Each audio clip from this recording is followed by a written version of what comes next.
ये तुम, हमें ऐसा नहीं करना चाहिए। तुम चुप रहो, तुम्हें कुछ पता नहीं चलता। अगर तुम्हारा मानूंगी तो जिंदगी भर गरीबी रह जाऊंगी। तुम्हारे अमीर बनने के चक्कर में अगर किसी को कुछ हो गया तो? किसी को क्या पता चलेगा, गांव वाले वैसे भी बहुत मोटी हड्डी के हैं और थोड़ा बहुत पैसों के लिए ये सब करना पड़ता है। फिर भी अगर किसी को शक हो गया तो? किसी को कुछ पता नहीं चलेगा। कर भी लोगों ने भरपेट खाई थी, किसी को जरा भी भनक नहीं लगी कि हमने क्या मिलाया है। बस जादू चलने दो, आदत लगने दो और हमारे पैसे बनने दो। ये थी किरण, थोड़ी शातिर और बहुत दिमाग वाली औरत, और उसका पति सागर, जो थोड़ा भोला और सीधा था। इन्हें इस गांव में आए अभी बस 2 हफ्ते ही हुए थे। 2 हफ्ते पहले ये दोनों पहली बार शालीगंज आए थे। शालीगंज एक बहुत ही आम सा गांव था, और वो भी एक आम सी सुबह थी। खेतों में काम करते मजदूर, सर पर टोकरी रखे जाती औरतें, दूध लेकर लौटते लड़के और मंडी की तरफ धक्का मारते ठेले। लेकिन उस गांव की पहचान अपने नाम से कम हाईवे पर बने बड़े रेस्टोरेंट धानी विलास से ज्यादा थी। उसी सुबह बस से उतरे 2 लोग अपना सामान खींचते हुए गांव की तरफ आ रहे थे। नाम था सागर और किरण।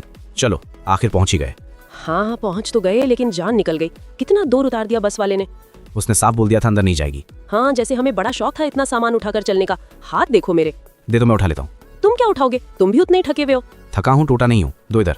नहीं रहने दो, बस कहीं जल्दी से बैठने की जगह मिल जाए। बैठने की जगह भी ढूंढेंगे, काम भी, दोनों करना पड़ेगा। पता है, लेकिन पहले पानी मिल जाए कहीं, गला पूरा सूख गया।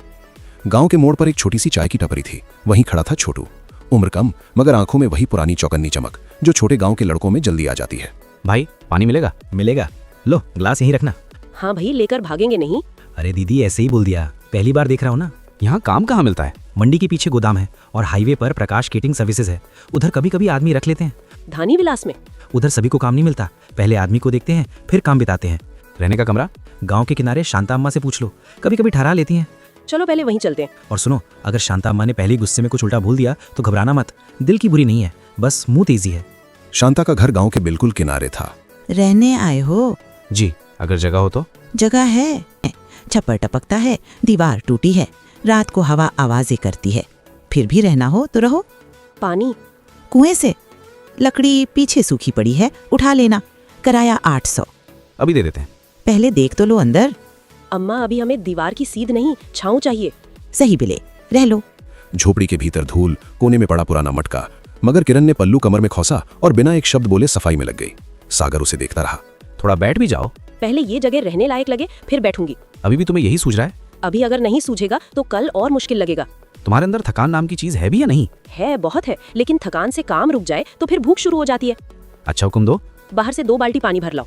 जी मालकिन। मजाक मत करो, जल्दी जाओ। उस रात रोटी, अचार और पानी के बीच दोनों बैठे तो चुप्पी ज्यादा थी, खाना कम। कल सुबह मैं पहले मंडी जाऊंगा। मैं भी गांव में पूछूंगी। जो काम मिले कर लेना। अब सो जाओ, कल से असली काम शुरू है। अगली सुबह सागर मंडी पहुंचा और बीच में खड़ा था जग्गू। उसके हाथ में रजिस्टर, आंखों में शक और आवाज में वही पुराना मालिकाना तेजबन था। भैया काम मिलेगा? क्या आता है? बोरा उठाना, माल चढ़ाना, सफाई, जो बोलो। नए हो? हाँ। पहचान? अभी कोई नहीं। फिर भरोसा क्यों करूं? एक दिन काम करवा लो, पसंद आए तो मत बुलाना। बहुत जल्दी सीख गए जवाबी देना। चल आज के लिए लग जा, सुबह लेट मत हुआ कर। सागर ने पूरा दिन बोरे ढोए। दोपहर में कंधा दुखा, शाम तक कमर। बदले में मिले 200 रुपए और एक ऐसा एहसास की मेहनत बिकती है मगर सस्ती। उधर किरण गांव के घर घर गई। अम्मा, काम चाहिए था, बर्तन, झाड़ू, पोछा, खाना। नहीं बेटी, अभी जरूरत नहीं है। अच्छा, बहन कोई काम हो तो बता दो, मैं नई आई हूँ। अभी नहीं, और नई औरत को हम ऐसे घर में नहीं रखते। ठीक है। बुरा मत मानना। मानने का समय नहीं है मेरे पास, खाना बनाना भी आता है। अभी तो नहीं है, कभी हुआ तो बुला लेंगे। मैं शांता अम्मा के बगल में रहती हूँ। अच्छा ठीक है। शाम को दोनों फिर उसी बात पर लौटे। जग्गू बोल रहा था बिना पहचान के रोजी नहीं लगा सकता। उधर किसी ने काम नहीं दिया। छोटू ने केटरिंग की बात बताई थी। कल वहीं चलते हैं। वहाँ मिला तो ठीक, नहीं मिला तो दूसरा ढूंढेंगे। अगले दिन दोनों हाईवे पर प्रकाश केटरिंग सर्विस पहुंचे। बाहर बड़े भगोने, सिलेंडर, बर्तन, स्टील की मेजें और एक तरफ धुलने का ढेर। अंदर बैठा था प्रकाश, आवाज भारी और चेहरा ऐसा कि सामने वाला पहले ही खुद को छोटा समझ ले। क्या चाहिए? काम। कौन सा? जो मिले, बर्तन, सब्जी काटना, उठाना, रखना, डिलीवरी, जो बोलो। पहले क्या है? क्या है? काम की बहुत जरूरत है। यहाँ पक्का काम नहीं है, जब भी ऑर्डर होता है तभी लोग लगते हैं। लड़का आ सकता है, कभी हेल्पर, कभी चॉपर, कभी डिलीवरी। चलेगा। पैसे दिन के हिसाब से, गलती की तो उसी दिन बाहर। और काम ठीक किया तो अगले दिन फिर बुला लेंगे। ठीक है। तुम बहुत जल्दी बोलती हो। काम जल्दी चाहिए इसलिए। प्रकाश काम देता था मगर हमेशा ऐसे जैसे सामने वाले पर एहसान कर रहा हो। फिर भी वही पहला सहारा बना। उसी हाईवे पर थोड़ी दूरी पर चमकता था धानी विलास। वहां मालिक था विक्की। प्रकाश और विक्की की दोस्ती पुरानी थी।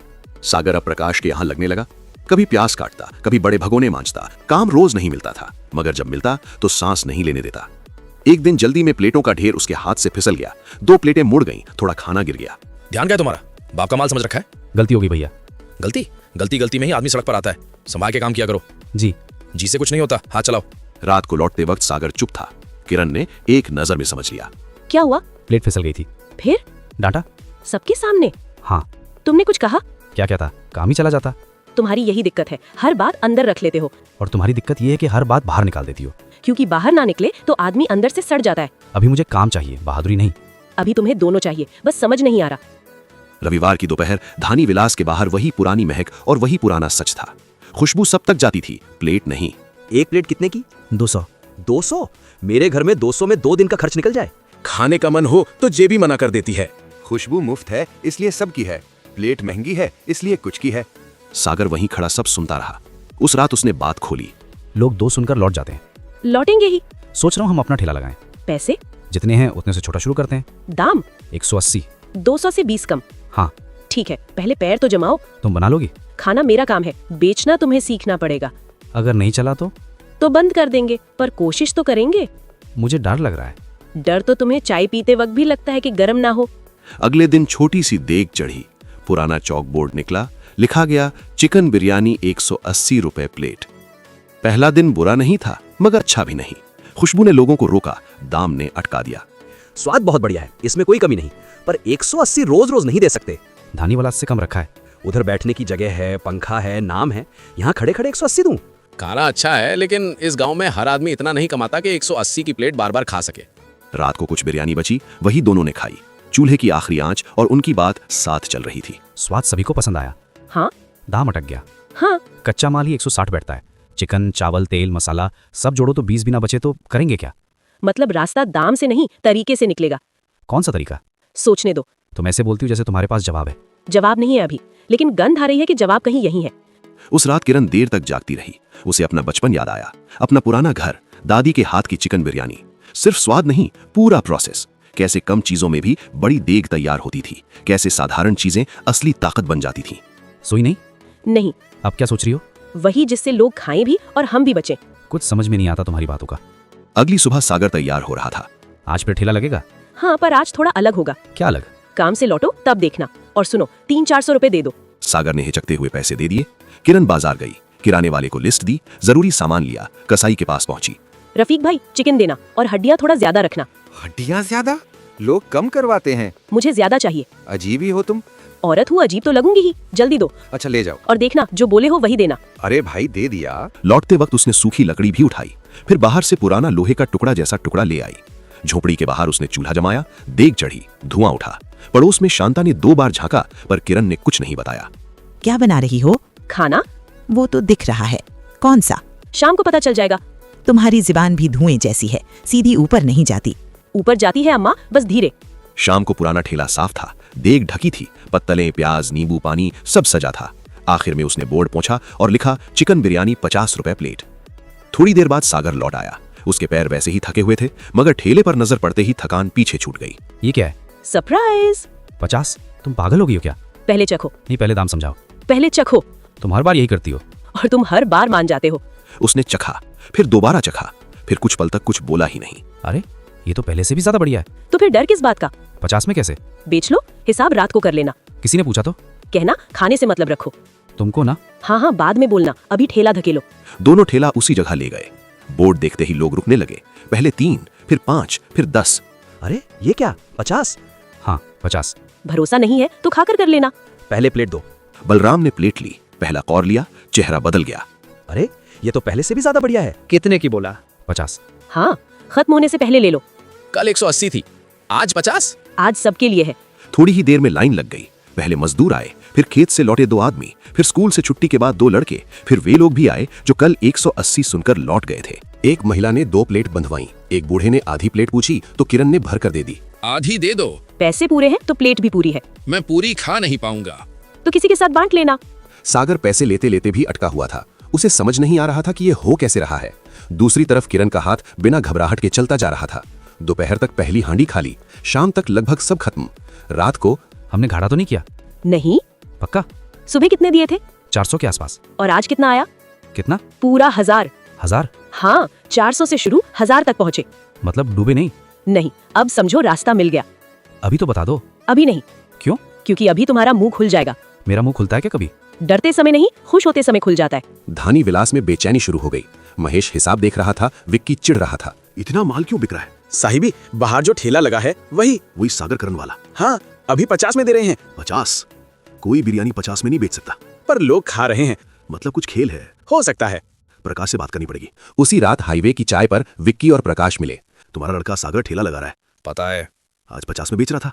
50? हाँ, और भीड़ उसकी, मेरा माल बच रहा है। तो समझ लो तुम उसे रखोगे। समझ गया। और सुनो, ऐसे लोग सर पे चढ़ जाए तो बाद में उतारना मुश्किल होता है। मैं देख लूंगा। अगले दिन शाम को प्रकाश ने सागर को बुलाया। कल से आने की जरूरत नहीं। क्यों? ठेला लगा लिया ना, वही संभालो। मैं यहाँ का काम भी कर रहा हूँ। अभी नहीं करोगे, मेरा महीना बाद में देखेंगे। मतलब समझो, हर बात मुंह से कहलवानी पड़ेगी। ये ठीक नहीं है भैया। ठीक गलत छोड़ो, मुझे जो ठीक लगा वही कर रहा हूँ। सागर चुपचाप घर लौटा। इस बार चेहरे पर थकान कम, बेबसी ज्यादा थी। निकाल दिया किसने? प्रकाश ने, और महीना भी रोक लिया। मुझे पहले से पता था। अब क्या? अब वही जो पहले करना था, ठेला पूरा दम लगाकर। मुझे बुरा लग रहा है। लगने दो, पैसे रुके तो दर्द होता है, फिर आदमी सीखता है। मैं लड़ क्यों नहीं पाया? क्योंकि तुम सीधे हो। और तुम? मैं सीधी नहीं हूँ, इसी से काम चल रहा है। नुकसान बढ़ा तो विक्की का बाप गिरधारी खुद आया। वो उन लोगों में था जो एक कौर खाकर पूरी रसोई समझ लेते हैं। क्या हाल है? सब ठीक है? झूठ मत बोल। कौन है वो? एक ठेला, पति पत्नी है, खेल कर रहे हैं। चल देखते हैं। शाम को दोनों ठेले पर पहुंचे। 2 प्लेट मिलेगी।